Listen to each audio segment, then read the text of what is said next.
السلام عليكم. بانكيك سهل خفيف رطب، والأهم أنه كيوجد بسرعة. كل ما غادي نحتاجو 210 غرام ديال الطحين اللي هي بعبار ديال كاس العنبة، هو هذا 2 كيسان يكونوا عامرين ما مدكنين ما والو، غير عمروهم وخليوهم غادي يعطيكم نفس القياس.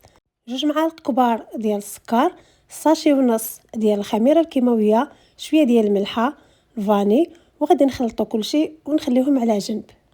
في طاسه اخرى نخلطوا 2 ديال البيضات، 240 غرام ديال الحليب دافي بقياس كاس العنبه، هو هذا كاس يكون عامر، وهاد نصيص بحال هكا نص ما كاملش. غادي نخلطوهم، نزيدوا عليهم 2 معالق كبار ديال الزبده يكونوا دايبين، معلقه صغيره ديال الخل، وهاد الحليب، هاد الخليط ديال الحليب غادي نزيدوه على الطحين وغادي نخلطوا. تخلط ما تخلطوش بزاف، خلطوا غير شويه، غير الوقت اللي يفزق لكم الطحين، وخص يجيب هذا القوام هذا. وداك الفقاعات اللي كتشوفوا راه مهمين بزاف باش كينجح معكم البانكيك. ديروا الحجم اللي بغيتو. بالنسبه للمدرسه كيجيو هكا صغيورين، كيجيو كافيين وكيجيو مزيانين. بعد ما كيديروا داك الفقاعات بحال هكا كتقلبوهم. بغيتو هذا الشكل هذا ما تدهنوش المقله ديالكم.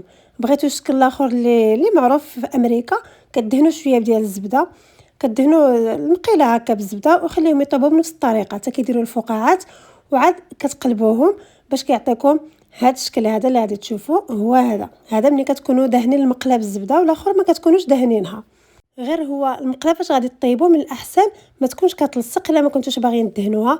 وانتم كتشوفوا كيجي ساهل بزاف، رطب خفيف مفشفش وكيجي لذيذ. ان شاء الله يا ربي تجربوه ينال الاعجاب ديالكم. شكرا لكم على المتابعه، والى فيديو قادم ان شاء الله. مع السلامه.